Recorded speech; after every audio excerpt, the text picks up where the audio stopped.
Hey folks, welcome to the Dark Horse Podcast live stream 200 and some odd. It is odd. It's even prime. Wow. 229 it is. 229 is a prime. Okay, good. I am Dr. Bret Weinstein. You are Dr. Heather Hying. No Q&A today because we have a plane to catch. But we are ready to... I have no idea. We're ready to do what it is that we do, which is to engage complex issues and try to make them intuitive and straightforward. Hi, all. Today, we're going to be talking about hypothesis and apparently conspiracy, according to what I see on Bret's screen, and utopias, and human nature and story, and the 21st anniversary, the 50th anniversary of the 21st anniversary of the discovery of the double helix, and what Nature, the magazine, the scientific journal, has to say about that. Wait. Do that again. The what anniversary of the what? So Nature, and I think Science does this too, although I don't remember it at the moment, in every issue has a throwback, and they say, hey, we're going to go and look at what happened 50 years ago, 100 years ago. Sure. And for a while now, I've wanted to talk about something that Darwin said about primroses a long time ago. And we're still not going to do that today, but I went looking at that link today, and I find Nature going back to 1974, which is 50 years ago, in a special issue dedicated to the 21st anniversary of the discovery of the double helix. So it's 21 plus 50. Yeah. Makes sense. Okay. Yeah. Oh, did you think I had a buy in there? You think that was I thought there was a multiplier in there, which was going to put it way into the deep past. 71 years ago. Well, I'm relieved. Double helix.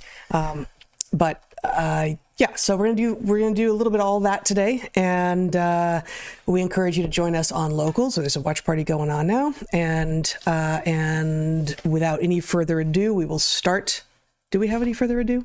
I don't think there was any ado to begin with. No ado whatsoever. With no ado. With no ado whatsoever, we are going to begin with, as usual, our three sponsors right at the top of the hour. Our first sponsor this week is brand new to us. It's CB Distillery, I think is how they pronounce it, CB Distillery. Not distillery. It's definitely not distillery. Sorry. What would that mean? It wouldn't mean anything, but it would be a different pronunciation. It's CBD, and they're a distillery. So is it CB Distillery as it is spelled, or would they have you CBD double up on distillery? Yes. Right. I hope you all feel for me sometimes. They do. I hear from them, so I know. Our first sponsor this week is brand new to us. It's CB Distillery or Distillery or something. CB Distillery makes cannabinoid products that are safe, clean, and effective, made from non-GMO, United States grown hemp, then carefully distilled. CB Distillery's products have no artificial colors or flavors, preservatives, corn syrup, or artificial sweeteners. I don't know why they would, but they don't. Rigorously tested and quality assured, one of their products could be just what you're looking for. If your medicine cabinet is full of things that don't work, if you're not sleeping well, or you have pain, or you feel under stress, and you can't change your behavior or circumstances to alleviate one or more of these problems that way, you might well find a solution in the products from CB Distillery. CB Distillery has oils, capsules, gummies, and topicals. They've got full spectrum Om gummies designed to help you unwind. Oil tincture. See? What it says, for relief and relaxation, and gummies to help ease you into deep sleep. And among their topical products is their Ooh line in both balm and stick form to help with local pain relief. So there's several lines, but those are four specifically that are designed to help with different kinds of issues, including help with sleep and help with pain relief. With effects ranging from relief to recovery to focused work, CB Distillery is very likely to have a product that you will find useful. I like their Om tincture myself. Most of their products are available as either gummies or oil tinctures, so you can choose your preferred form. And they, CB Distillery, are fully transparent about what's in all of their products. In surveys of their customers, CB Distillery found that 81% of respondents experienced greater calm with their products. 80% said their pain was reduced during physical activity or after physical activity. And 90% said they slept better. With over 2 million customers and a 100% money-back guarantee, CB Distillery is a source that you can trust. Dark Horse has a 20% discount to get you started. Visit cbdistillery.com and use code DARKHORSE for 20% off. That's cbdistillery.com, code DARKHORSE. Once more, that's cbdistillery.com for 20% off. Try them now. All right. Nope, not your turn yet. Not my didn't think it was my turn, but if it was, I was going to roll with it.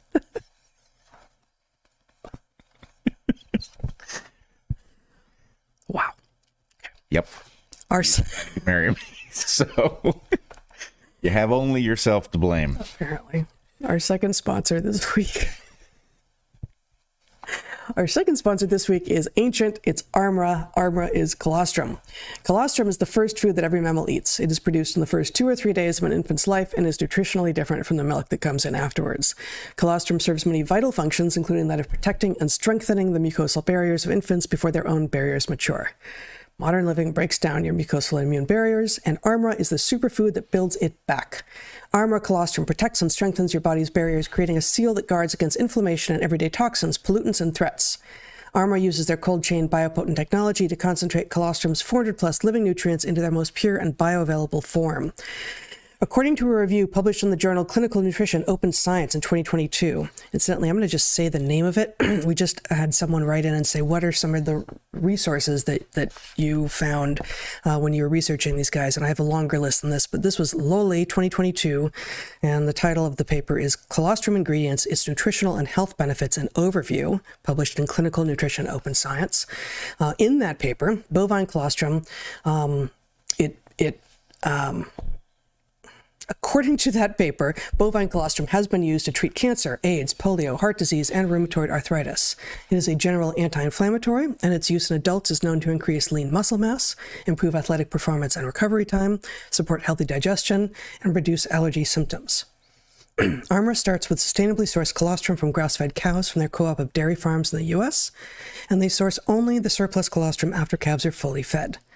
Unlike most colostrums, which use heat pasteurization that depletes nutrient potency, excuse me, I'm going to just have a drink so I'm not so dehydrated. Armra uses their cold chain biopotent technology, an innovative process that purifies and preserves the integrity of hundreds of bioactive nutrients while removing casein and fat to guarantee the highest potency and bioavailability of any colostrum available on the market. The quality control is far above industry standards, including being certified to be glyphosate-free. Benefits of Armra's colostrum also include clearing of blemishes, shinier, thicker hair, stabilization of blood sugar levels, and acceleration of fat burning. And colostrum has been shown to significantly improve fitness endurance and significantly decrease recovery time after intense exercise. Armra has a special offer for the Dark Horse audience. Receive 15% off your first order. So go to tryarmra.com/darkhorse or enter Dark Horse to get 15% off your first order. That's tryarmra.com/darkhorse. Okay, now it's me, right? It is so your turn. Okay. Yeah. You want to live a long and prosperous life. How did you know? Well, for one thing, we've been together a long time, but you want to live a long and prosperous life, but longevity isn't everything. What? Who wrote this? More important than lifespan is health span. Oh, I gotcha. Yeah, you did, didn't you? Mm-hmm. Okay, well, I'm caught up now. Health span is where it's at. That's the number of years that you're healthy with no chronic or debilitating disease. And right now, in the United States, the average gap between lifespan and health span is 10 years. That means that Americans tend to live their last decade burdened by disease with a poor quality of life. One thing you can do to increase your health span is to recognize what you're deficient in and remedy that. Our soils are poor. Got that right. And most of our diets are too. Plus, many of us live at high enough latitudes that we simply can't generate vitamin D for some months of the year. For all of these reasons, high-quality supplements can help you increase your health span. To that end, we want to introduce you to our final sponsor this week, Momentous. Momentous than whom? Momentous than everyone else. All right, it doesn't actually say that, but it should, I feel. Wow, that is a lot of silence. No. I just, I'm a little embarrassed because I admitted that I'd already written, I admitted that I wrote the script, and then you ad-lib off script, it was compromising your reputation exactly undeservedly. Well, I agree with that. That's the problem. Okay. Momentous than whom? than everyone else. I see. Okay. To that end, we want to introduce you. Oh, I already said that. Yeah, you did. Wow. Reading. Momentous aims to be the anti-supplement supplement company.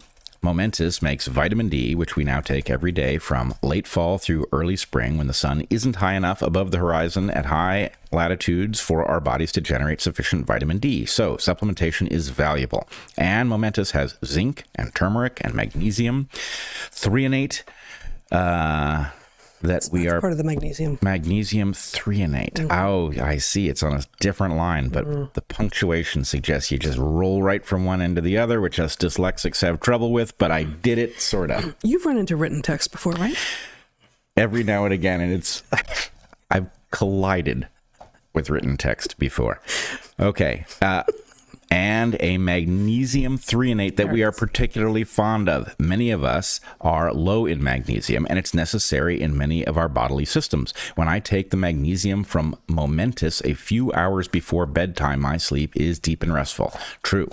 Momentous also makes an excellent collagen protein, which is made from grass-fed collagen peptides. They're feeding grass to peptides. You can dissolve it in liquids like smoothies. Is smoothie really a liquid? Depends how you make it. You think it's a plasma? No. All right. It's close enough to a liquid. Or coffee, which is a liquid. Actually. Not always. Not until you add the water. It's the water that's the liquid. You're right about that. All right. This definitely needs a rewrite. Or just plain water, which is definitely a liquid at standard temperatures. Yeah, Momentous definitely cares about that level of detail. They're going to be hunting for a new podcast. All right. Collagen proteins help with mental focus and also muscle and joint wellness and recovery. Momentous aims to No. All right, now I'm just imposing words on the page. Momentous aims to democratize high performance, and it's all around an excellent source for high-quality, science-backed, rigorously tested supplements of all sorts. You are now laughing at me, I can tell. So, if you want to take supplements that are the best available... You're right. Of course, I do. You wouldn't. To improve your health span, go to livemomentous.com and use the code DARKHORSE for 15% off all their best-in-class products. That's livemomentous.com with code DARKHORSE for 15% off. I have survived the reading of that ad. Congratulations. Thank you. You made it to the end of the ad read.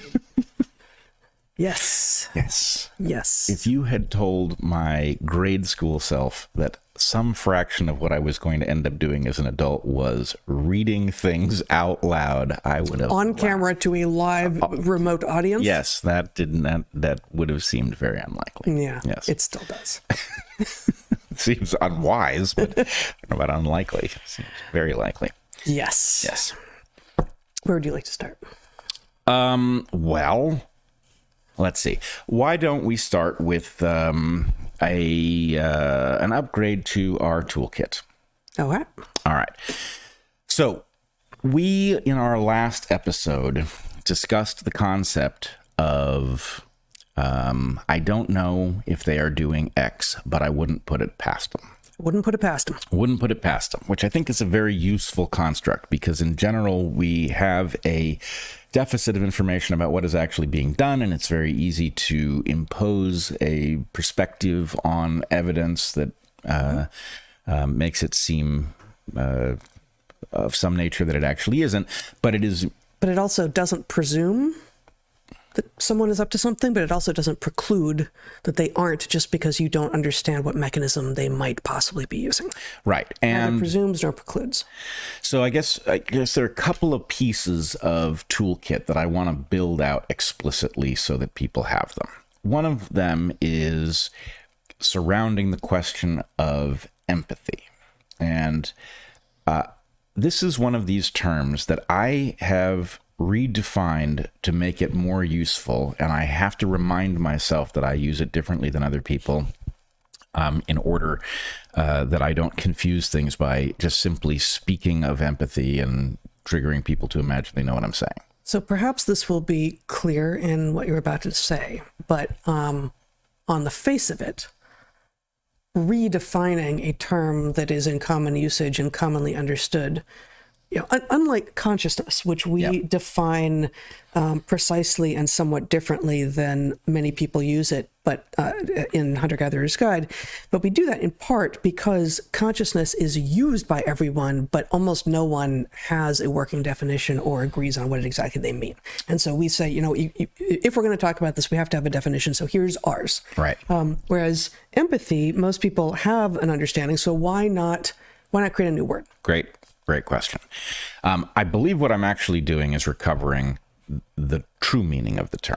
And what I'm going to argue happens inherently when you have a large number of people speaking a language in common and you have terms that are supposed to connote something important, but they are in common usage, is they get dulled by the fact that many people use them imprecisely. And so what I'm going to claim has happened to the terms sympathy and empathy is that the distinction between them has been lost.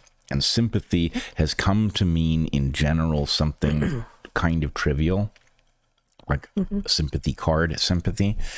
And empathy has taken over the role of what sympathy, I believe, should mean. And so anyway, my rule for redefining terms is don't do it unless you have to. When you redefine terms, don't forget that you did it, because you will create confusion if you don't tell people I'm using it in a particular way. But the other thing is, at the end of the day, everything that needs a term must have one, and they need to be defined precisely enough that we can speak in a way that's useful. So my claim is the most useful way to define sympathy and empathy is according to the following model. Empathy is a technique. Empathy is a mechanism for predicting what somebody else is going to feel, or more importantly, do, based on what you can infer from their predicament. The simplest way we do this is we take the data of their circumstance and we run it through our own mind as if we were in their shoes, and we think, what would we feel? And if you take a great narrative, a Shakespearean narrative, you can imagine, the anguish of Romeo and Juliet unable to be together, blah, blah, blah, blah, blah. So that fits very well with where we'll go later, talking about story, but it also sounds like there's near but not complete overlap then with theory of mind. Well, except that theory of mind can also deal with the non-social parts. Like, I see that you're standing over there. I can infer that you can't see the thing that I can see from here. I think theory of mind is an assumption of the model of empathy that I'm arguing for. The idea that some other creature is not just an object that behaves, but it's an object like me, and therefore I can understand something about what it would be like to look through its eyes. Yes, closely related. Theory of mind applies to humans, and I mean, it's not right. Why are we referring to other humans as other creatures at this point? Like, I guess I'm now... Well, we talk about whether animals have a theory of mind, and a few do and most don't, as far as we can tell. Right, but like the theory of mind and empathy are both used both in the non-human animal behavior world and among humans. So. Right, but I think theory of mind, you carry those of us who are not broken and have lived a certain amount of human life, we've developed to adulthood, walk around with the understanding that other people are, to one degree or another, like us, that their experience of the world is similar. So that's theory of mind. Empathy is then an activity that we engage in on top of that, right? Where we are trying to deduce what somebody else is going to do based on what we would do in their circumstances. There's an assumption built into that, which is that their mind is similar enough to yours that works. And I would argue that one thing that we need to understand with respect to empathy is that the quality of our empathy, first order, is a question of how similar our mind is to somebody else's. So men and women will frequently trip over each other because they may have wide overlap in how they see the world. And then you get to issues that are different for men and women, and a man will misunderstand a woman and vice versa. So that's a failure of empathy local to certain topics. So I know you're going somewhere. I don't want to derail us, but let me just say that I actually I've thought a lot more about the concept of theory of mind than I have about the word empathy. And I understand it to have much more nuance and, to be actually exactly in the same place you're describing empathy. So I think that there's a semantic problem that we'll run into here where you use the word that you want to use, but I think you've way undersold what theory of mind is and given it short shrift. Maybe. I don't think it matters here necessarily, but empathy feels to me like it emerges mostly out of a sort of a social science psychology context, whereas theory of mind there has been rigor attempted over in sort of anthropological, neurobiological, evolutionary biological space to understand, what is it that you could know that you might infer about another organism, both based on what you are and also based on what your perspective is given how you've developed. Okay, well, ultimately, I do want to know how my model of empathy and sympathy integrates. It's possible that empathy is a synonym. I don't think so, but you do know more about theory of mind and the literature on it, so maybe it is. At the very least. Let me just, one more thing. When I brought it up, I said, I don't think it's fully overlapping, largely overlapping. I don't think it's synonymous because I think theory of mind is a bit larger because it includes things like, I can tell perspective and that, there's no empathy and like, oh, you can't see the thing. Actually, that's interesting. Like, we don't talk about empathy if I can empathize with the fact that he couldn't see where the ball went. That standing where he's standing, he can't see what's over there. We don't typically think of that as an act of empathy. Empathy is more at the level of motivation and emotion. As you're describing, I feel like it's a subset, a large subset, but a subset of theory of mind. Okay. All right. So I will also argue there's another distinction, which is that theory of mind is a term of art. True. Whereas empathy and sympathy are terms in common parlance, and I think we need to sharpen them because we so often talk about these things and the danger of getting them wrong. Yeah, but I guess precisely because of that distinction, linguists would say, you know what, terms in common parlance do change. Language changes as the users use them because that's what language is. And so terms of art, you can be more precise and say, actually, I'm going to razor this. Yeah. I'm going to make this precise and I'm going to hold it steady because I'm allowed to, because we understand that this is a term of art, as opposed to words that everyone uses that are understood to be part of common parlance. Just like the sort of the woke attempts to change language and make all of us into racists and such, like, actually language doesn't work that way. And, and everyone's beautiful. Like, nope. You just can't change how people understand that word or how people understand what beauty is, at a moment's notice. So it is harder. And I would say, less obviously doable or warranted to attempt a precise restructuring that you expect everyone to accommodate for a word in common parlance. Maybe you would say that as a woman. Driver.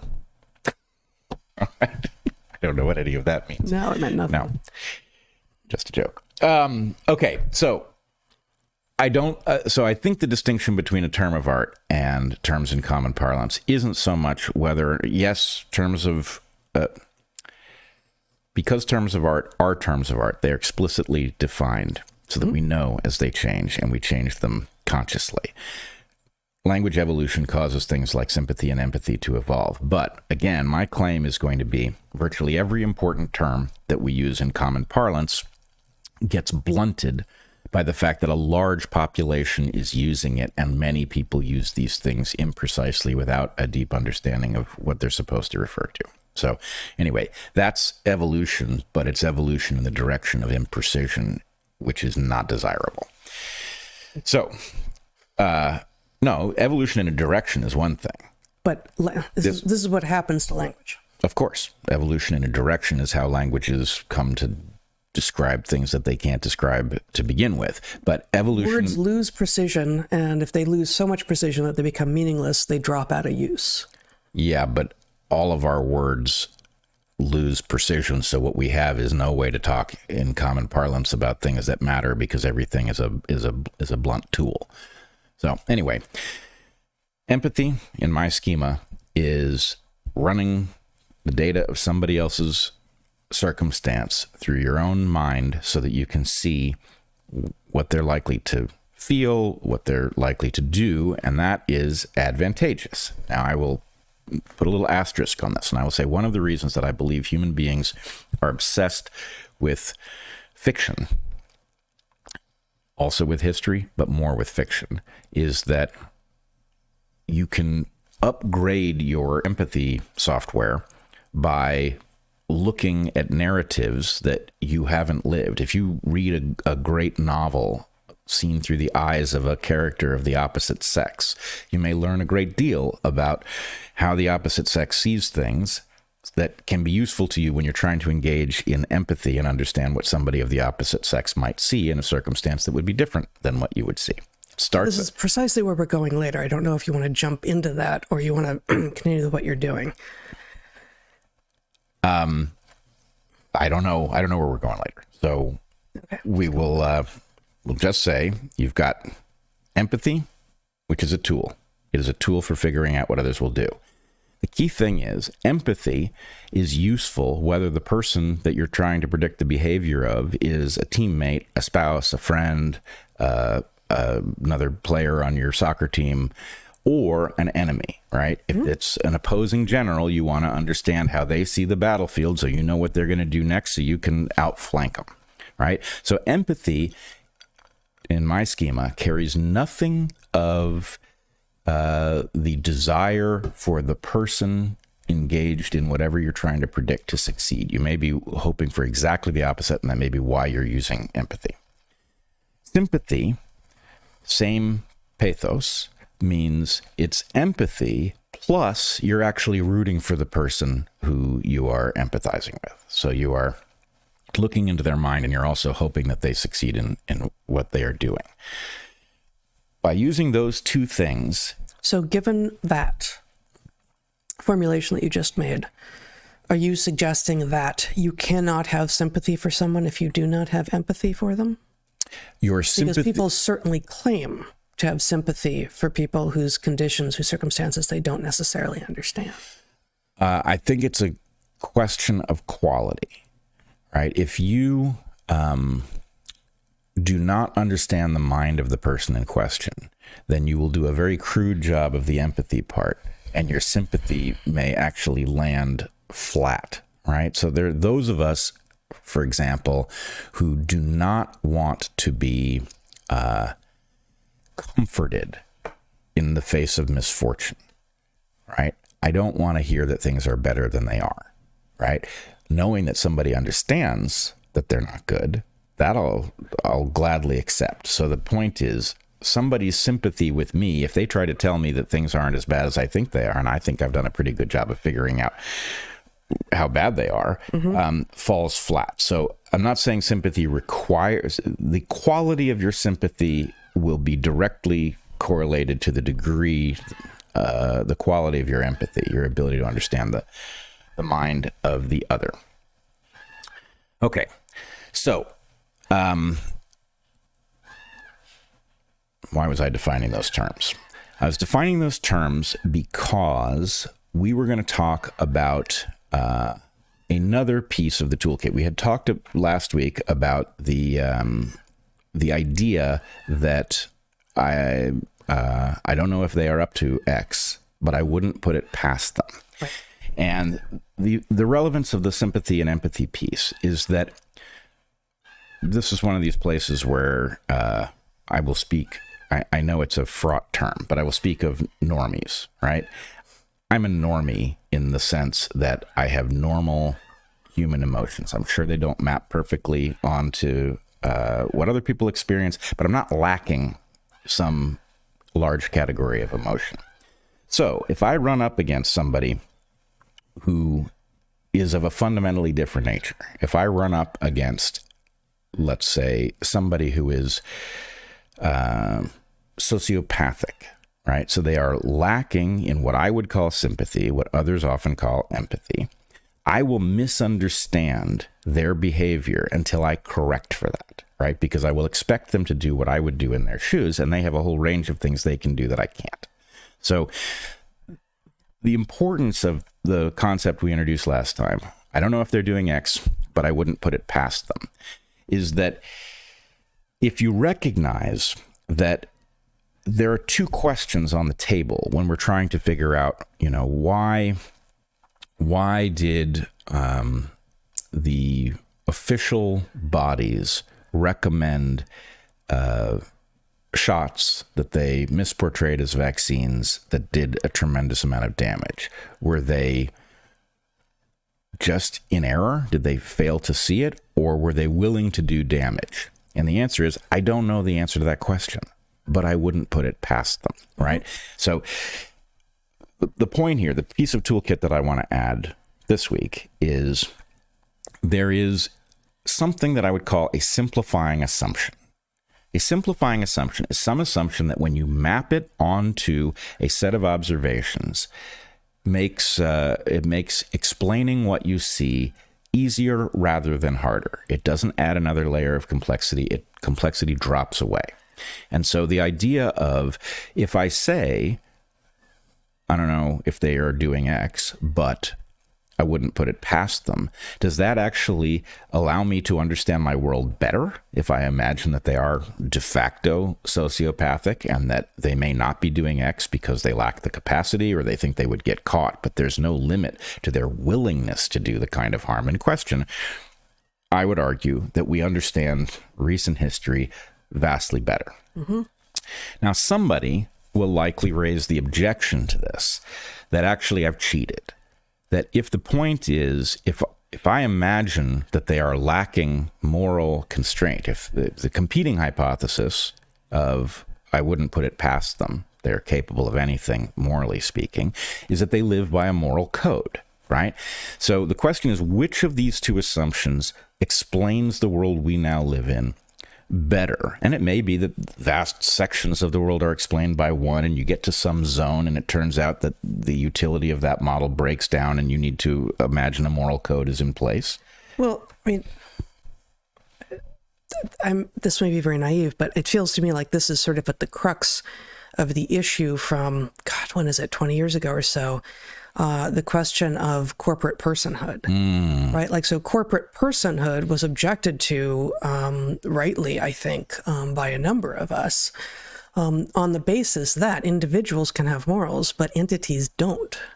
That they can have bylaws and regulations and rules, but that they are not held accountable internally because they are an emergent phenomenon. All right. It's a great observation. Let's unpack it a little bit. First of all, let's understand where corporate personhood came from, because actually I think that that's a tremendously simplifying insight. Okay, corporate personhood actually goes back to the founding of the country. And the purpose of corporate personhood was not to imagine that corporations are like people in having moral codes, etc. It was actually to grant them the ability to sign contracts. It was actually to constrain them.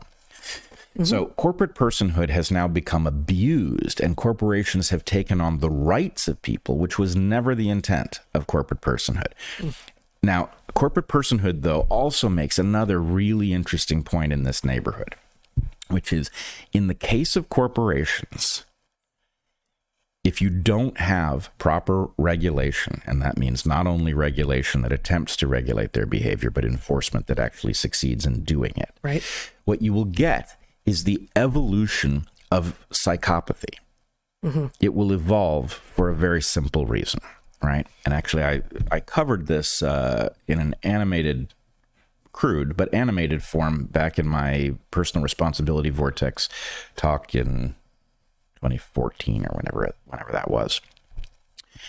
But my point was this: imagine three corporations, one of which does the right thing irrespective of cost, one of which does the expedient thing irrespective of harm, and the other one is a balance that sometimes does the right thing because it's the right thing, and sometimes does the expedient thing because it can't resist. And then you start iterating through, imagine that they do the same thing. They produce the same product. Yep. So if you start iterating through rounds of the game that they are playing against each other, what you will discover is that the one that always does the right thing goes extinct almost immediately, because the one that does the expedient thing can do everything that the one that does the right thing can do. So if the right thing happens to be the profitable thing, the expedient corporation can do it. So there's no competitive advantage to anybody. But whenever the expedient thing, the profitable thing, is morally off limits, the morally constrained company can't do it, and the morally unconstrained company can. So what you get is the company that always does the right thing goes extinct. The company that can do anything it wants profits at the fastest rate, which causes the one that can do both to evolve in the direction of the psychopathic one. And this is true for corporations and not for individual organisms, because with corporations, all of the other entities that it is interacting with are only competitors, whereas with individuals, all of the other entities that the individuals are interacting with might be competitors, might be collaborators, might be a mixture of both, which is often the case, at least for conspecifics, that is, members of your own species. And so there is often advantage in iterative interactions and in not burning it all to the ground now because you're in some sort of an endgame dynamic. Perfect. That also means, because humans exist in a lineage that goes on and on and on, and that basically the individuals are very temporary, but the lineage isn't, there has been the evolution of a system that monitors people's adherence to shared moral codes. Mm-hmm. So I don't want to drag us too far into the weeds, but back in the day, Bill Hamilton innovated a mathematical description of kin selection, whereby people behave altruistically towards each other, or creatures behave altruistically towards each other, based on the expectation of how many genes they share. And so you can mathematically deduce how likely one creature is to sacrifice for another based on the likelihood that the second creature can pass on genes that are in the first creature. Why would a parent sacrifice its life to save their offspring? This kind of thing. Then, this is the 60s, 1967, I want to say. Something like that. Yeah, or 71. I can't remember. Okay. Back in that era. Bob Trivers, who was our good friend, is our good friend, and my undergraduate advisor, innovated... Our undergraduate advisor, fair enough. Innovated reciprocal altruism. Reciprocal altruism being another basis for cooperation that is based not on the shared genes, but also, or instead, it is based on the fact that if I do something altruistic for you now, it may come back to me in the future. And so reciprocity evolves between individuals. Dick Alexander, on your committee, my advisor, innovated indirect reciprocity, in which you participate in a pool of people where you don't necessarily get paid back by the individual that you did the favor for, but you get paid back in the end enough that it's worth behaving like a good person. The iconic example being barn building in a rural community. Right. So you need your barn built, we all come together next month, next year, sometime. I might need my barn built. Right. Or it might be I need help birthing my sheep. I mean, I need help getting to the hospital, whatever it is. Right. So you just become a good person. You do what needs to be done, and it pays you back much more than trying to do everything on your own. Now, that system is often mistaken for being synonymous with a system of reputation. It happens that reputation is a mechanism by which indirect reciprocity it's a necessary mechanism for most systems of indirect reciprocity. And the basic point is, if you start to cheat, right? If you participate in some reciprocity network and you decide, well, I'm going to take from that network, but I'm going to be miserly when it comes to giving back to that network, you will get a reputation for not being a full participant, and that will harm you much more than if you had just put in your share. So anyway, we were talking about that because, help me out here. We were talking about that system because I've now lost my train of thought. I don't exactly know where you're going. You wanted to. Oh, you had argued. Oh, it was about the corporations. Yeah, you thought that was highly relevant, but I don't know why. Right, because in the case of corporations, you get this evolution towards psychopathy. Regulatory mechanisms are supposed to play the role of reputation in indirect reciprocity, right? They are supposed to exert penalties on companies that break the rules, but because primarily of regulatory capture, this breaks down. And in the end, what you get is the corporations that figure out how to break the rules in ways that they can't get caught, or that the cost of getting caught is lower than the profit that they make by doing so, tend to profit anyway. So, to get back to the original point, markets that are unregulated cause the evolution of psychopathic behavior in corporations, which is exactly why an assumption of corporate personhood that suggests a moral code like a person is just dead on arrival, right? It's just not going to be right. But I will say this then creates a caveat, which is that the reason that it makes sense to imagine that a corporation is psychopathic is an evolutionary reason rather than a defective character. The point is, the market in question will have produced this behavior because it's necessary to compete. Now, I will take this one opportunity here. When Volkswagen got caught gaming the regulations surrounding emissions, I thought they missed a tremendous opportunity. This is 8-9 years ago. Yeah. What they had done is they had effectively, if my understanding anyway, is what they had done is that they had programmed the chips in the cars to know when they were being tested for emissions and to behave themselves so that you could get a higher performing car that when it was tested seemed to be a low emitting car, right? Thereby cheating the regulation intended to improve all of our air quality. Or maybe it was fuel efficiency. I can't remember. But but I think it was fuel efficiency. But what they should have said, in my opinion, was... What Volkswagen should have said? Yeah. Upon being discovered. Yeah. What they should have said is, you got us. We did it, and it's bad. We had no choice. The market forces you to do this, and you will find that our competitors do it too. If you want cars that actually meet these standards, what you need is a system that imposes a cost evenly across the entire industry.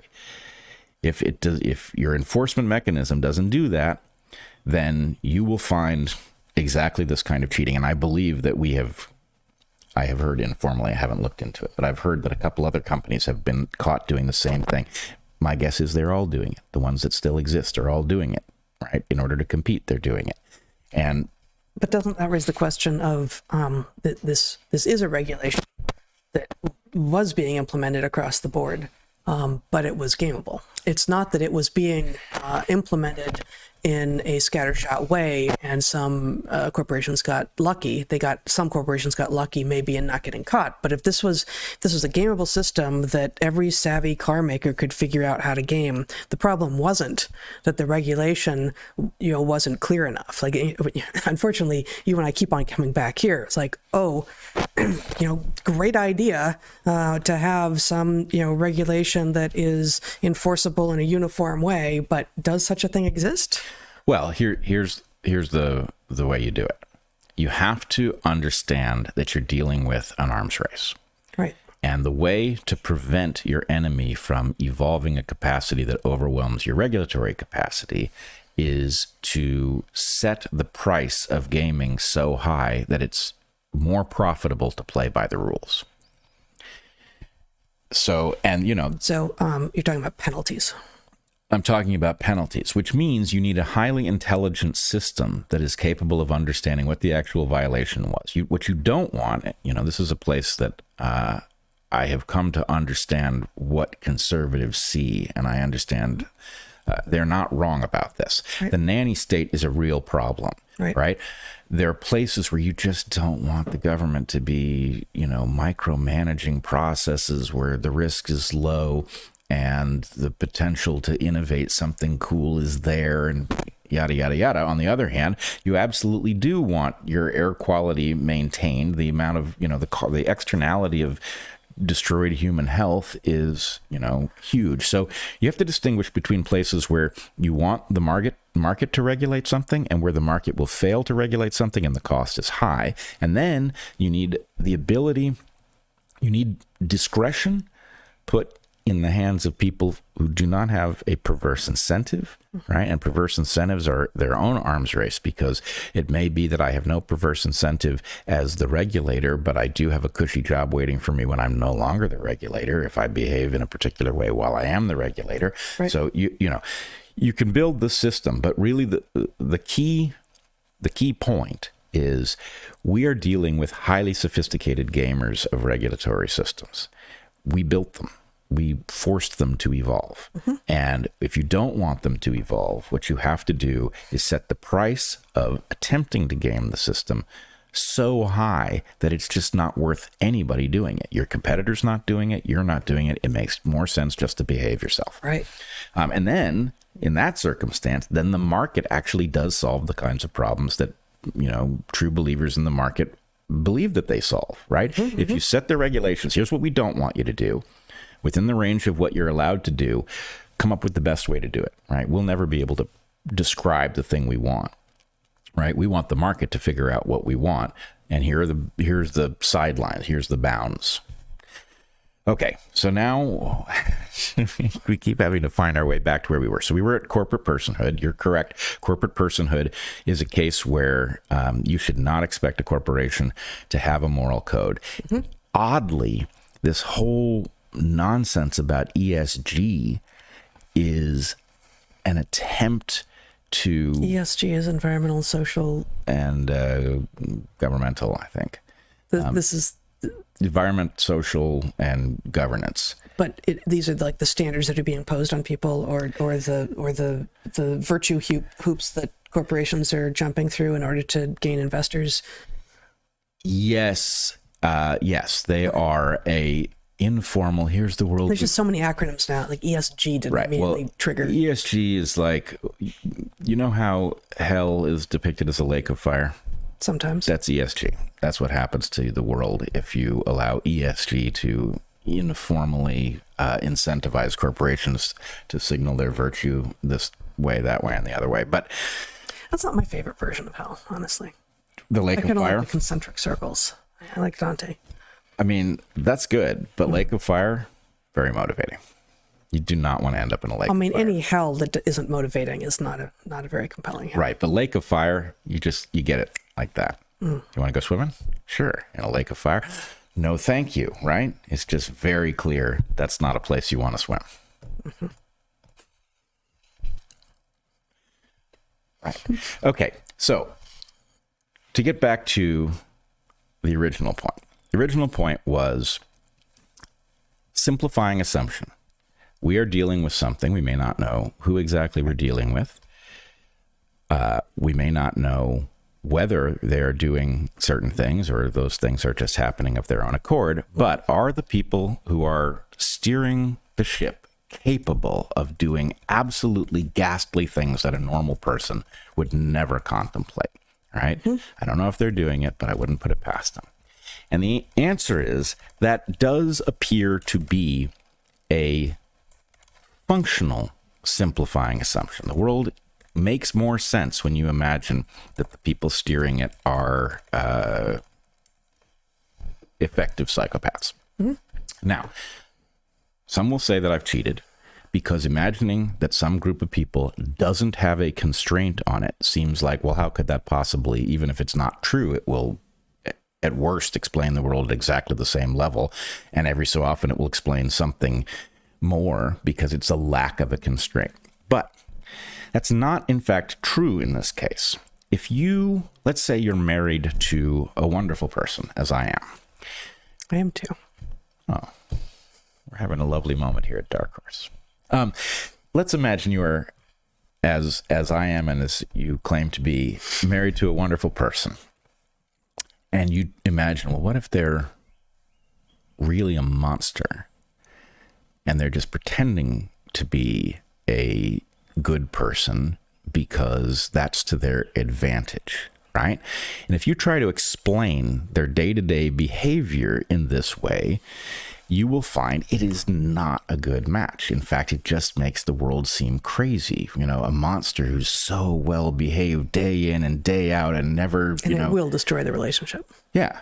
Well, as a test of a hypothesis, it's a good one. Go through it and you'll find out, yeah, it just doesn't last 5 minutes, right? It's just not a viable explanation. So what that proves, in addition to the magnetism of my glasses, is that it is not inherently, this is a simplifying assumption that is a fairly high bar. And the fact that it seems to match the world that we encounter with respect to major policy. Okay, then it's not an assumption. Then you're saying it's effectively a hypothesis. It starts out as a hypothesis. So when I say simplifying assumption, what I'm saying is you take it and instead of, if you include it as an assumption and it's wrong, you're in big trouble. So you can't do that. So what do? My point is you take what might be a useful assumption. We're being steered by psychopaths. And you try it out as a hypothesis. And you just say, if I map that onto the world, does it make the world simpler or more complicated? All right? If it makes it more complicated, it's not a good assumption. If it makes the world simpler and it's not a cheat, then that probably indicates something powerful.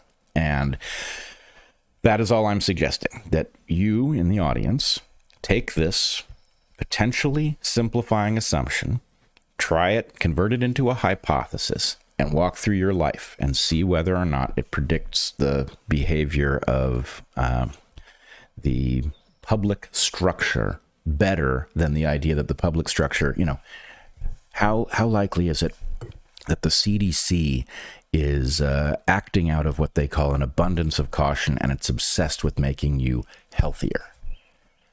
I don't know. How'd they miss vitamin D, right? Is it really likely that an organization that was obsessed with my health would have missed the low-hanging fruit that is vitamin D, right? Never mind whether you think vitamin D supplements work, which they seem to. Even if all the CDC did was it said, hey, check your latitude. Just check where you live on the earth. If you live above whatever the line on the globe is, then you should be aware you're probably vitamin D deficient for two reasons. One, the sun doesn't get high enough in the sky for you to be making vitamin D for a large portion of the year. Two, it probably gets cold enough that you're wearing a lot of clothing, you're sitting inside where the climate is regulated, and these things are all interfering with a very natural process that is fundamental to immunity, right? The CDC doesn't understand this. It's like really, interested in me taking inoculations built on novel technologies that interfere with the way my immune system works, but it hasn't noticed vitamin D. No, that is much better explained by the fact that this entity, even though it claims to be about disease control, doesn't really care to control disease. It's more about human control or pharmacological control, right, rather than disease control. Exactly. Which then just, the point is, okay, if I don't have to worry, if I have to worry that the CDC is obsessed with my health and that it just gets everything wrong, that's a hard thing to explain. Everything wrong? Really? That's weird. On the other hand, if I think, well, what if actually it's under the control of an industry that profits when I'm not well? Well, that makes a lot of sense, right? Now, the only thing I've got to explain is how it retains the name that leads me to believe it's obsessed with making me healthy. And that's pretty easy to explain, right? It's a much better sales pitch if, these people can cloak themselves in, in doctor's garb. And that's the piece where a lot of people get stuck, right? But it's called the CDC. It's called the FDA. It's called the NSF. It's called the government of the United States of America. It's Stanford. It's Harvard. It's, the NIH. It's these bastions that are old and esteemed and important and iconic, and the label does not match the contents. That is not exactly the phrase that you started using. The label on the box doesn't match the contents. Yeah. That is the thing, and that is the piece that people will get stuck on. They will say, well, yes, I understand. Everyone will agree that systems can be corrupt, right? That there can be corrupted systems that pretend that they are trying to help you, but are actually trying to do the opposite. Everyone knows that is theoretically a possibility. The place that this hiccups, that a lot of people got incredibly confused, for instance, during COVID, and have failed to get unconfused, is that they still believe that the label on the box matches what the box used to contain. That Stanford is still Stanford, Harvard, NSF, the executive branch of the American government, the Democrats, everything. And why? Why do you assume that it's the same that it used to be, when all of the evidence suggests that it's not? Well, people assume, this goes back to the point about empathy and sympathy. Mm-hmm. People are over extrapolating from what they would do, right? It wouldn't occur to most people if there was an entity established to help the public avoid disease. Yeah. It wouldn't occur to most people that if they ran a company that manufactures treatments for disease, that controlling disease would be seen as a hostile force, and that those who make those products might try to capture that entity and turn it upside down, right? Because most people wouldn't think to, wait, you're saying people might do things that cause disease? I'm saying you wouldn't, and I'm saying I wouldn't put it past them. That's what I'm saying, right? So anyway, I mean, I think we've said it. Right, we've got all the pieces of the toolkit that you want in play. Don't overassume the content of your motivational structure looks like somebody else's, especially when that somebody else isn't even a somebody. It's an industry, right, or it's a company. Yep. And once you realize, well, that means my assumption of moral constraint is not justified.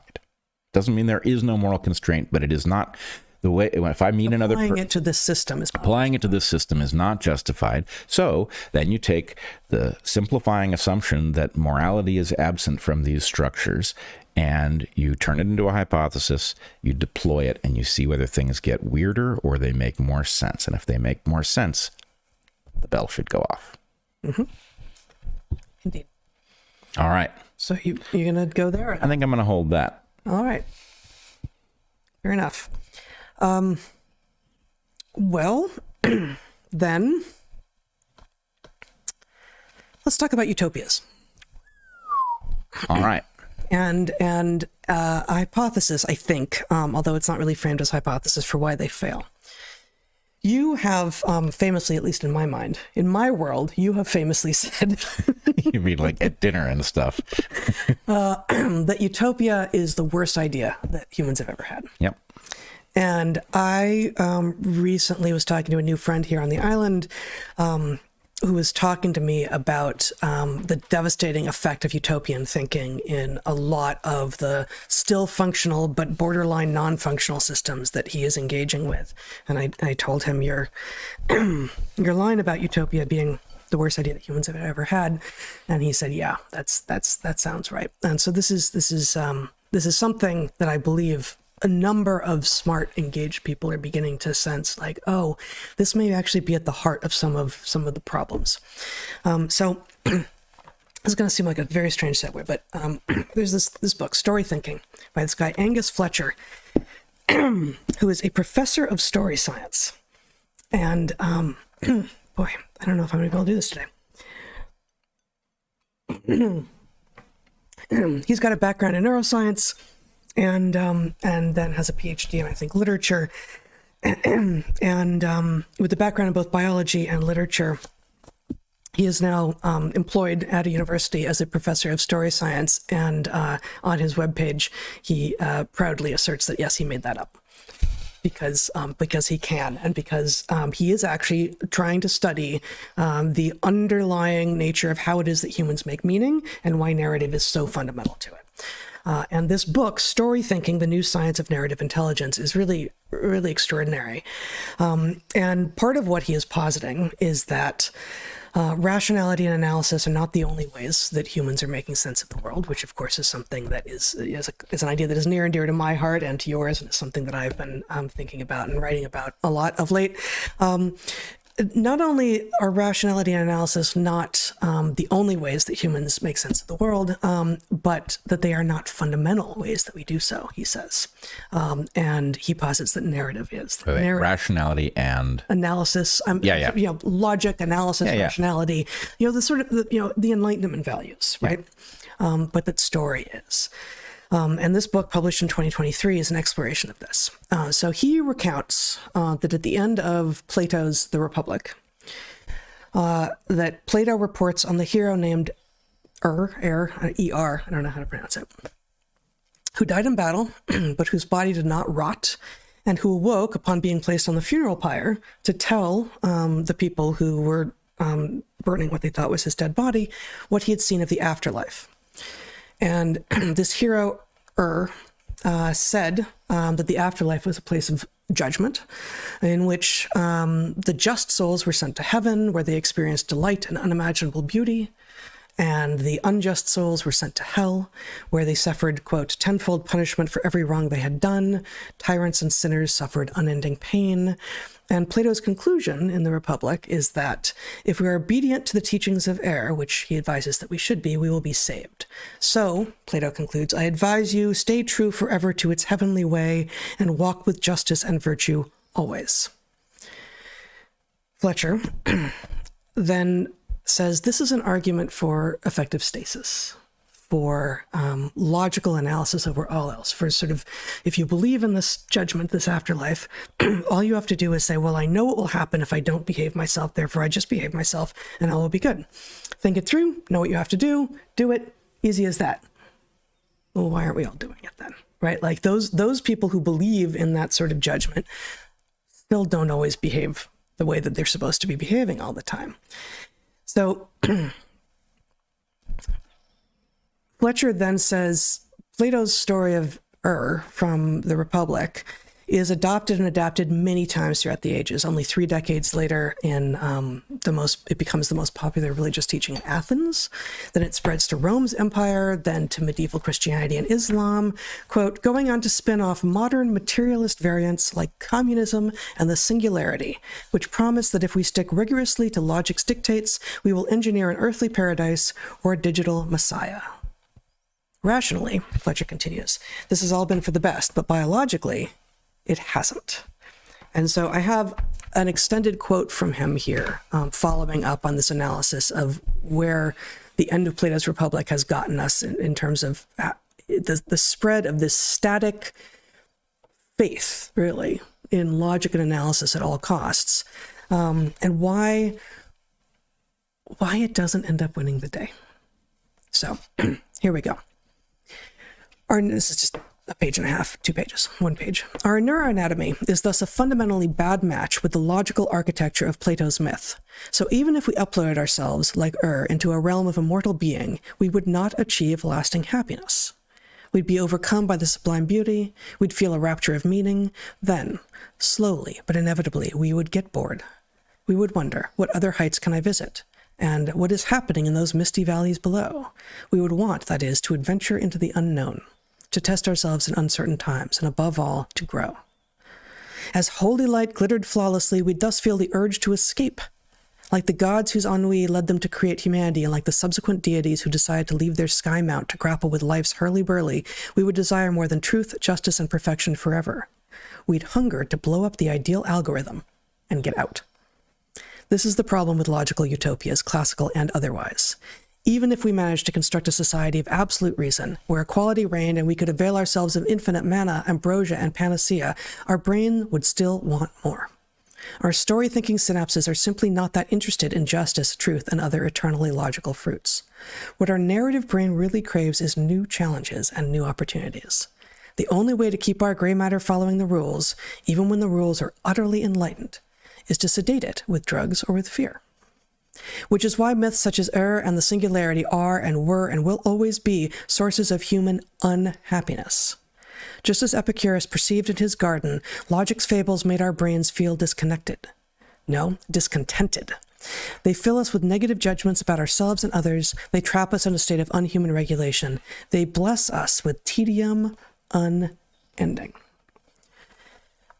I know that matches many things that we have said and we say and we have said, but it felt like just a beautiful clarifying encapsulation, in part because it does it through reference to the story that Fletcher is arguing and I have argued and such, that that narrative is a way in to understanding, but not only that, it actually creates understanding. That narrative doesn't just describe what we can know through analysis and rationality, but it creates understanding as well. Understanding that we cannot get to through logic and rationality and analysis. Excellent. Now, a couple things I want to throw in here. Yeah. One, verisimilitude. Hope I'm pronouncing it right. But the idea that a false story can be correct enough in its underlying mechanics that it rings true. Even those of us who know that it is false still understand it to be good enough to infer something from. Literally false, metaphorically true. Right. And so, nothing drives me crazy more than bad sci-fi. Right. If Oh, a yeah. story Right. which acknowledges that it's fiction on the front end is just built broken, right? Then it's just hard. It's hard to do anything with it, even if some aspect of the story is good. The point is, well, you built it into a universe that not only isn't right, but wouldn't make sense if it existed. Yeah. So You're allowed to ask me to suspend my disbelief once in terms of the entire frame. right, this is a magical But if you realm. keep on triggering the suspension of disbelief in new ways over and over again because you're clumsy or uncareful or lazy, no, sorry, do better. Especially if you keep taking it to new levels. If you're solving paradoxes that you've created for yourself in the writing, not in the this is a magical realm where people cast spells. Okay, I can accept that. But That's fantasy space. But like in sci-fi space, actually, no, we can jump through space and time. Okay, got it. We figured that out. Now you've done it. But you don't be working on that and then have someone else be doing it over here because you need that for a narrative reason. Yep. Yeah. Okay, so verisimilitude is really a measure of whether something adds up internally enough to extrapolate from, or a fictional story, whether or not you can build it into your model of how things actually work because it's well enough architected to be built of real stuff. I feel like this is a match for the idea in our book, your idea, that what you should do when you find a paradox is dig there. That's your like your treasure map, dig there where there's a paradox. But ultimately, we may never get there. We may never have a complete understanding of our universe. In fact, we don't expect that we will. But that is what science is for, is to get to a better and better and more complete understanding of the universe. All paradoxes will resolve with one another. Yeah. And so in a story where you're asked to say, well, believe this over here and this over here, and neither of which matches your understanding of reality, and they conflict with one another, sorry, no. Yeah. Then your universe that you've constructed doesn't work. It's not plausible. Yeah. I will add one more, just a pet peeve of mine. There is a way in which modern people who write very good stories often trip over the fact that if they write a story, I will say Game of Thrones being one such example. If you write a story in a technologically primitive age, you can have a lot of the stuff right, but they often get the sexual stuff wrong because they are proceeding from a mindset that was built in the post-birth control era. And so they do not properly intuit the stakes, as it were, and the radical difference in stakes between males and females in characters because of pregnancy and child rearing and all of these things. So anyway, I thought Game of Thrones was fantastic, but I frequently saw a modern mindset imposed into an era where the technology that made that modern mindset possible just didn't exist. Just point of order, we have both been told that the books were better, and neither of us has read the books. Yes, all right. So I should refer to it as the Screen of Thrones instead of, I don't know, something.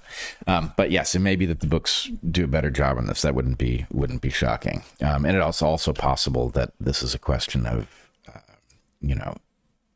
it would be less popular with the HBO audience if these characters were behaving according to the higher stakes in a pre-technological era. So anyway, that would be a place where the books and the video version might depart. But okay, so other things. I find it interesting. Who's the author of that? Fletcher. Mm-hmm. That Fletcher, professor of story science, seems to argue, and this is my first hearing of that, but Fletcher seems to argue that not only are utopian plans here on Earth broken, but that the idea of utopianism in the context of the afterlife is also broken. Yes. And I actually disagree with him here. Yeah, no, he puts religious aspirations to utopia in an afterlife in the same place as the singularity. Right. Belief in the singularity as some sort of pursuit of a digital messiah in his framing. So what there's a kind of a back and forth that needs to happen here. Because, as we have said many times, religion is the product of an evolutionary process.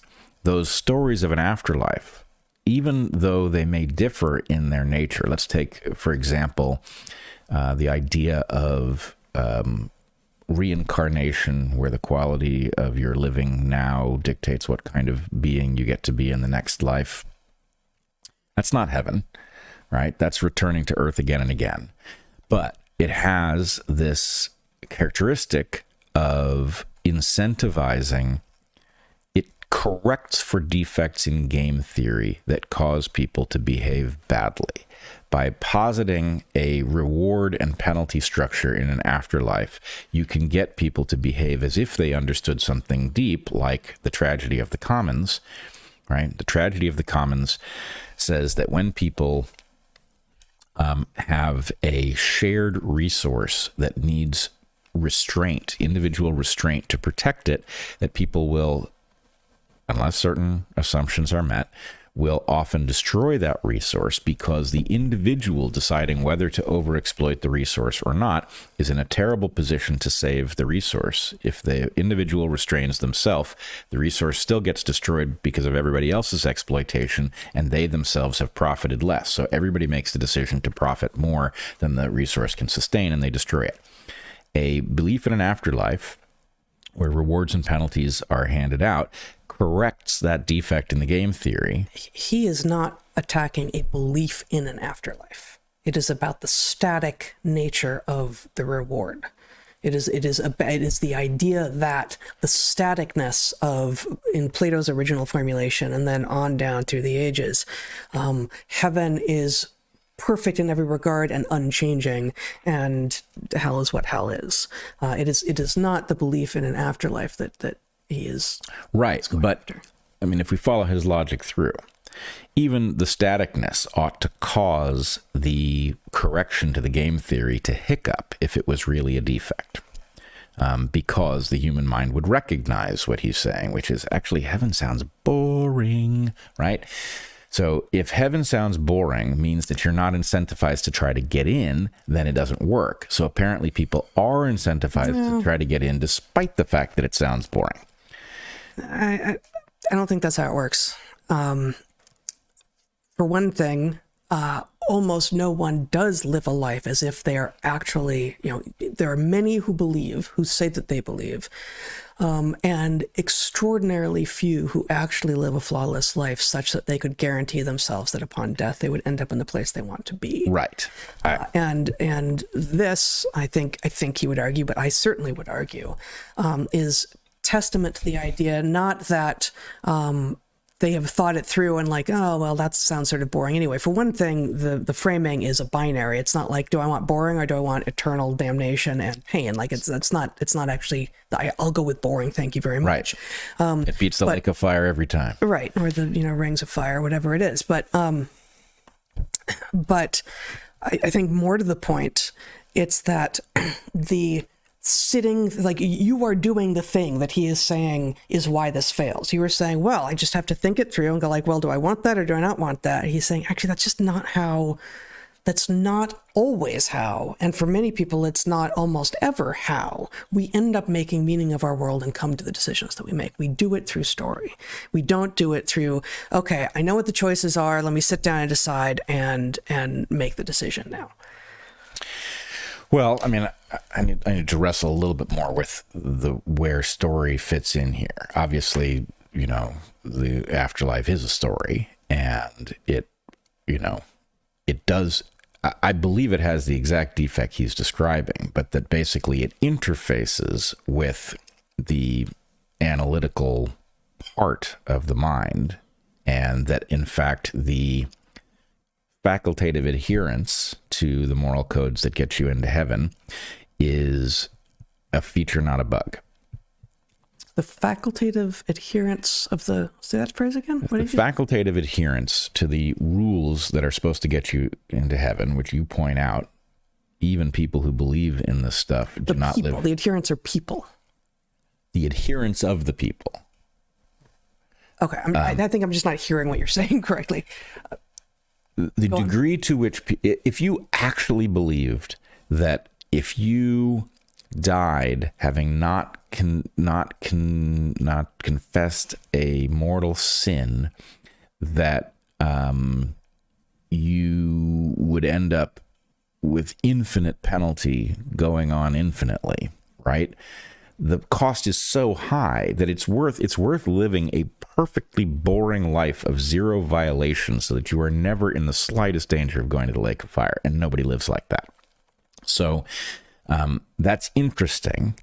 In fact, this is one of the things that David Lottie and I, in our paper on the evolution of morality, deal with, which is why do we spell out these absolute rules that people do not adhere to perfectly? They adhere to them facultatively. And so this is, so I think this is actually in some ways perfect, but I don't have enough facility I live in both of these realms. Yeah. You do too, to some degree, but I think that you are much more necessarily speaking from the analytical, logical rigor realm, and everything you are saying is from that space.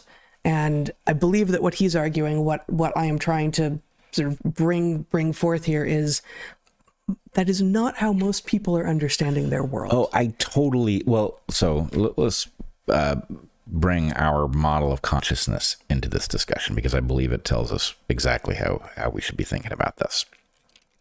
In our model of consciousness, you have the vast stretches of your mind are well trained by development in order that you can navigate your life intuitively, not because intuition is some magical thing that comes from somewhere, but because your intuitions are right on target, because your developmental environment looks like your adult environment across a wide range of things. You know what's good to eat and what you shouldn't eat.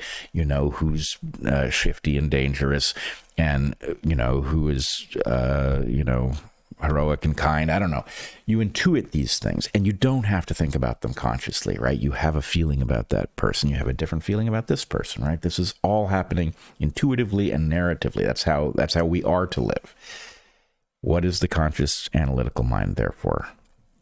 Well, it is there for the encounter with the novel, where you don't have developmental experience that causes you to just simply flow through your life knowing how to feel about this and that, and therefore what to do and where to put your foot and where not to, and all those things. So we live an upside down life in which we are so drenched in novelty that our conscious mind is constantly occupied with low stakes puzzles where we're just trying not to eat dumb stuff. And right, that is both exhausting and unavoidable. If you try to live intuitively in this novel era, you hurt yourself all the time. And so, but intuition is not story. So, I mean, I think you're speaking in part from having talked to me a lot about what I'm thinking about with regard to oscillation between modes, right?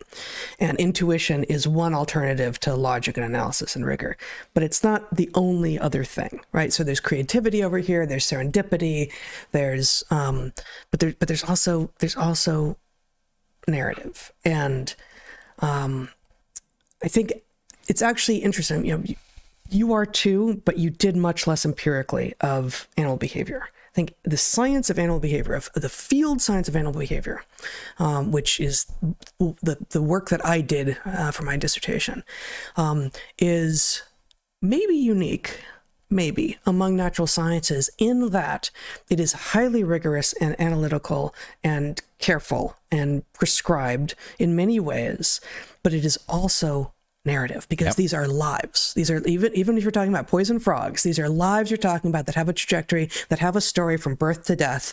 And part of the reason that people become animal behaviorists is because they're interested in the stories of the lives of others, including non-human others, right? And I think that instinct, if you will, that interest is much more universal than the interest in making careful, rigorous, analytical sense of things. And what you and I try to do is to encourage that second thing, in part through an understanding that it all goes together and it's all science.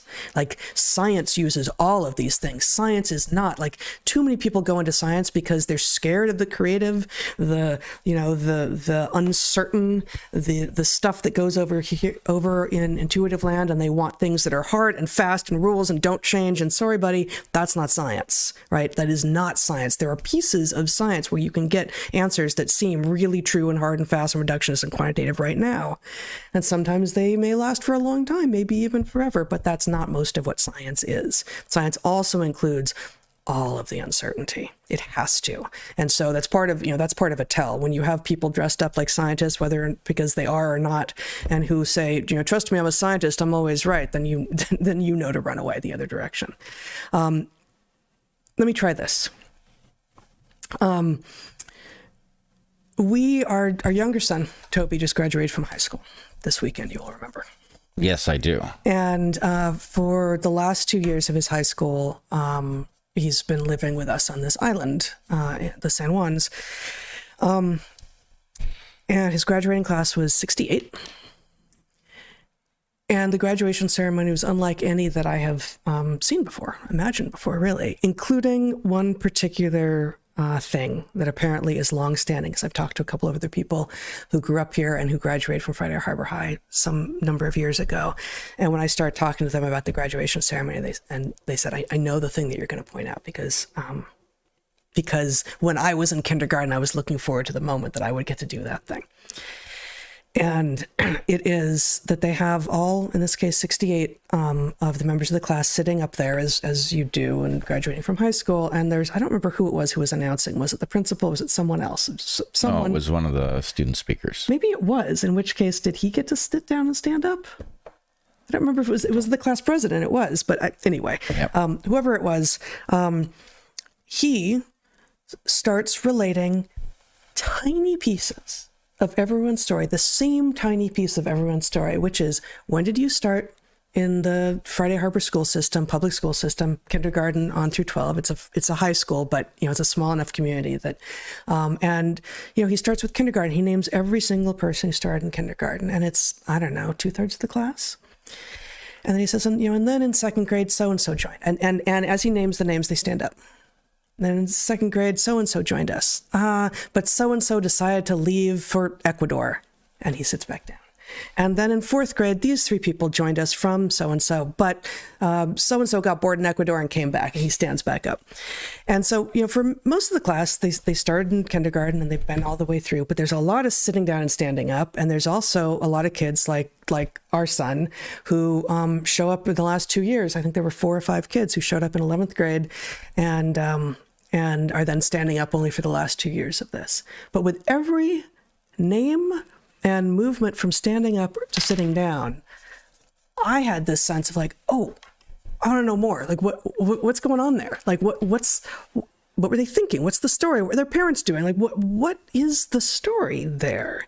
And for me, that's a big part of why it was so compelling. And I think I wanted to ask you, what was your reaction to that, without me giving a whole bunch of explanation of what my reaction was? So I kind of screwed that up. Yeah, I thought it was fascinating and unique, and it did suggest, it suggested that there was a kind of an emergent consciousness that, to the extent that you showed up in the fourth grade, you were joining a cognitive unit that existed, and that explained a lot. I mean, Toby's been very popular in school, but he is a latecomer in this community that's been, it's a standing wave of some kind. And so anyway, I was fascinated by that too, and I thought it really made a point about something that wouldn't have been true in the giant high school that Toby was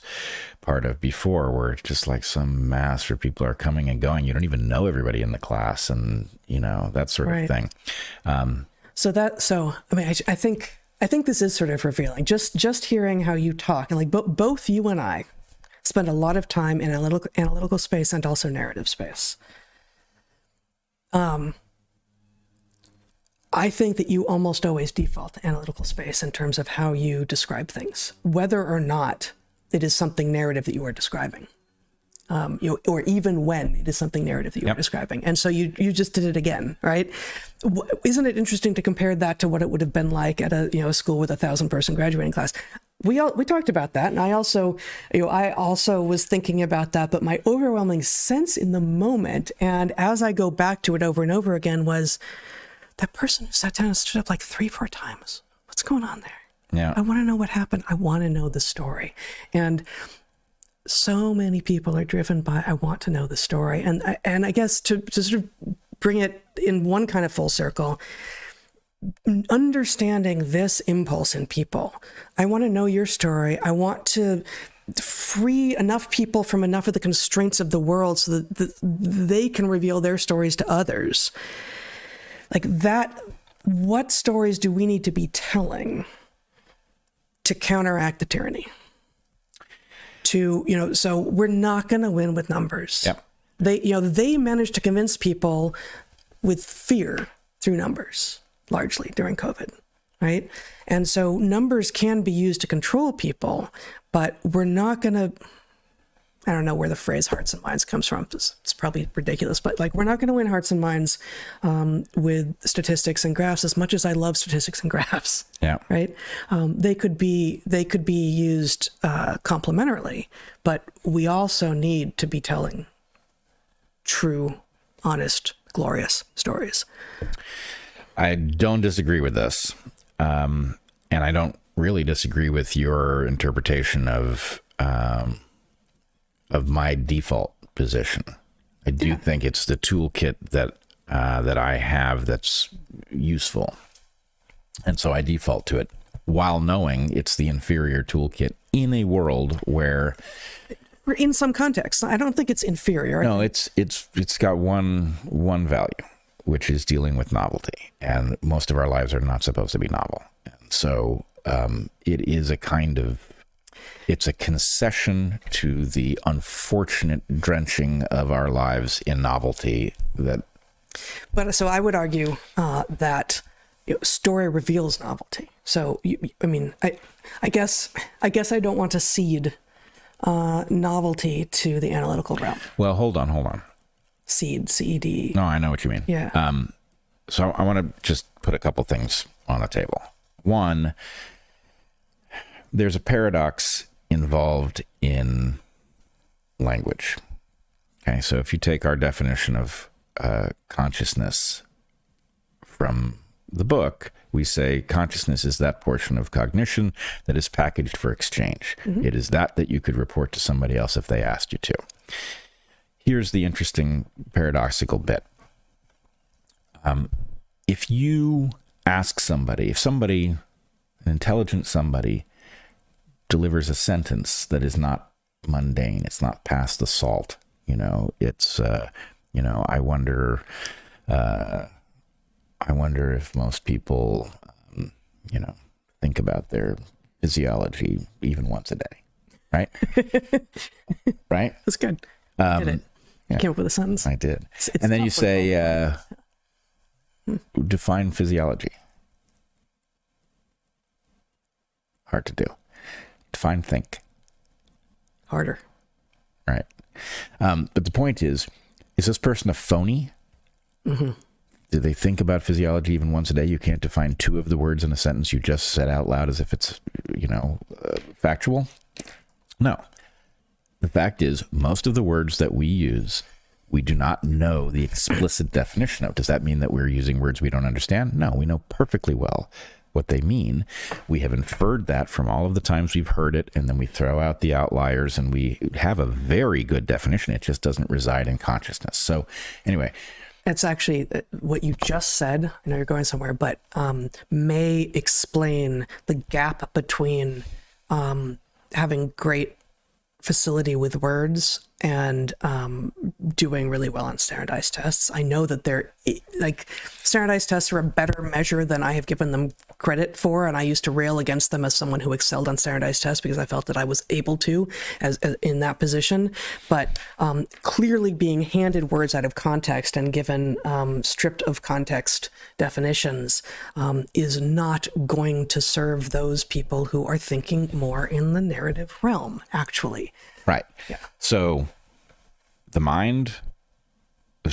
paradox I was going to point to, though, is language is inherently very closely related to consciousness, right? That which you can report is that which is conscious. Mm-hmm. That does not mean that the production of language is conscious. If it was, then you'd have the definition of these words, but you can't even access it when asked, right? So the point is we speak, and we flow through. If we speak well, we flow through the act of speaking, and we are not doing it. We are not, adding word after word consciously. It's just happening. That is a unconscious or subconscious phenomenon. And so you don't want to seed that story is unconscious, you said, I think. I think the point is story because it comes in... novel. I didn't want to cede novelty to the purely analytical realm. Story reveals novelty. Story reveals novelty. Story comes in, I don't want to say inherently, because you could tell a story that had no words in it. You could tell a visual story. Or, as you point out, your frogs are telling you a story as they're behaving in front of you, and you're deducing. Actually, who wrote Lord of the Flies? William Golding. He wrote another book called The Inheritors, which is about Neanderthals meeting Homo sapiens. That is, if I remember correctly, we actually read this in a program I taught with a linguist. She had us read this, the whole class. I believe it's done, obviously it's a book, so it's done entirely in words, but it's done entirely without language of any of the characters. But it's coming in, I would argue it's coming into your conscious mind, having been reported. And the point is what's coming in, if it works correctly, it becomes unconscious very quickly. Yes. Right? You take it in at a deeper level. So anyway, all that said, the reason that I said intuition and you bridled because you see me as being very analytical, and you were talking about story. And the point I wanted to make is that when life is normal and not novel, and you are flowing your way through it, right, where your emotions are telling you, they're guiding you so that the same way a tennis player glides across the court knows where to be, right? That intuitive way of moving through life is really you're moving through the narrative of your own life. You are living that story. And so intuition has a very close relationship to me to story. And that's not, you know, when we read a story about somebody else, we're running it through an empathy mechanism. I think this will happen next is a kind of trajectory. And, you know, maybe this. Story is trajectory. Story is a through line, a movement, right? Narrative inherently isn't a point, whereas analysis can be a point. You should be able to point to, you know, numbers, analytics, conclusions, and story weaves in and out. Yep. And intuition refers to something that you think will happen. Right. And as you flow through that story of your own life, your story is different than all the other stories, not only because you perceive it directly, but because it's synchronous with your experience. Yes, you live the instant of now, whereas you pick up a book at will and make progress through the next chapter. That's an interesting, you know, an interesting distinction. But anyway, here I am analyzing these things exactly as you said that I would. Well, yeah, I mean, so I think it's just fascinating, and I think I love that there's at least one other person out there thinking about, you know, the science of story, about, you know, what he's calling the new science of narrative intelligence, that precisely in this moment when we have had the actual legitimate, honorable, and important values of the Enlightenment around rationality and analysis captured and co-opted and being paraded in the streets as if they haven't been, and being used in combination with fear to coerce a bunch of people to do things that aren't good for them. There is a movement against the Enlightenment, which I think is wrong, right? But also, the tools of the Enlightenment were never going to be sufficient. They are not sufficient. They're a means to an end. They are necessary, but they are not sufficient. Yeah. And what is being passed off as science is not science. What is being passed off as rationality and analysis and such is not. But we need both of these kinds of modes. You know, what I've talked about with regard to oscillating between these kinds of modes. And we've got at least two separate big problems. Right? The stuff that is being passed off over here as analysis and science and rigor isn't. It's captured corporate control very often. And we need more than that when it's actually functioning. That's not functioning, and if it were, it wouldn't be enough. All right. Try this on for size. Enlightenment values, including scientific, rigorous thinking, is a means to an end.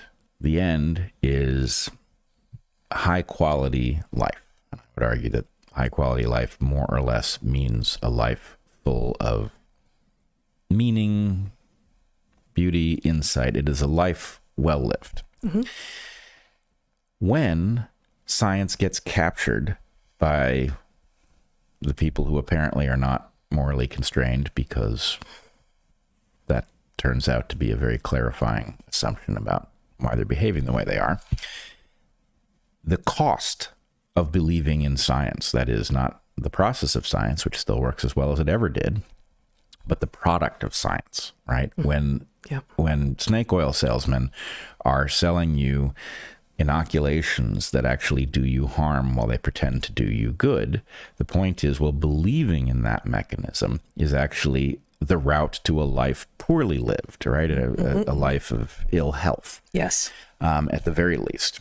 And so, not surprising to find people rebelling against the Enlightenment values, because they're really rebelling against the product that is coming out of a bastardization of those values. Yes. And this is, in fact, the story that needs to be made clear, is that actually the solution to our problem is to recognize that at the very least, market forces have co-opted the Enlightenment mechanism and have turned it on its head. So it's now selling snake oil or something dressed as it is selling snake oil, and that the solution to it is actual enlightenment. Yes. That's really the only path forward, which is, I don't know. To escape from our own self-imposed immaturity, which is, I believe, how Kant framed what enlightenment is. Right. Which weirdly requires us to be very, very conscious in order to get back to a state where we don't need to be nearly so conscious all the time. Right. Because it's exhausting and it becomes uncreative. Yeah. Right. No, it's an emergency situation and we're all analytical because the peril is great. Right. And the whole point is, how can we get back to a non-emergency? Right. That's the place where you can actually live a life. Exactly. Well, I feel like we're going to save the 21st anniversary of the 50th. It's the 50th anniversary of the 21st anniversary. Of course, obviously. And they did it on 21st because it was coming of age. It could drink finally. It could drink. Yeah, yes. Double Helix could finally drink. But it's still going to be 2024 next week. So. Oh yeah, I'm expecting it to be anyway. Yeah. I mean, I don't know. A lot of surprising stuff has happened, though. It's true. The space-time continuum does look like it might become a discontinuum. Yes. Yeah. Oh gosh. Yeah. I hadn't even stopped to worry about that one yet. Yeah, and actually that might give me time because do you know that I, and therefore we, are paying $30 a month to access nature? And man, I'm just going outside. One time in two, I'd say that I try to get nature articles, which I tried to get several of them today. Actually, today it was 4 times in 5. It's like, you're going to need to subscribe. It doesn't think $360 a year is sufficient. Anyway, maybe by pulling that off until next week, I will have time to get customer service, which I've railed at over email already, to let me into the subscription that we actually pay for. Customer service of nature suggests a great skit that somebody should write. Yeah, and we'll have an audience of perhaps 2, but I would watch. Actual nature. Oh, customer. Oh, yeah. Service. Yeah. You know, you call it after you've gotten a bee sting or something like that. Indeed. All right. Do we have any merch to show this week? No, we do not. I'm getting a look from our awesome producer, who graduated from high school 2 years ago, but not this last weekend. He says no. So we do have great merchandise at our store, though. darkhorsestore.org, I believe, is the URL, which somehow I never know. This is just my repeated failure. Check us out on Locals. Go to Natural Selections. Brett's got great conversations at Patreon. We got all this good stuff. But most of all, find all of those links at our website, which is darkhorsepodcast.org. Darkhorsepodcast.org. Darkhorsepodcast.org. You can find anything you want there. And check out our awesome sponsors, CB Distillery, Armra, and Momentous. Momentous than anyone else. Indeed. Yes. Maybe. We are supported by you. We thank you. Subscribe, like, share, all of that. And until we see you next time, same place, same time next week. Be good to the ones you love, eat good food, and get outside. Be well, everyone.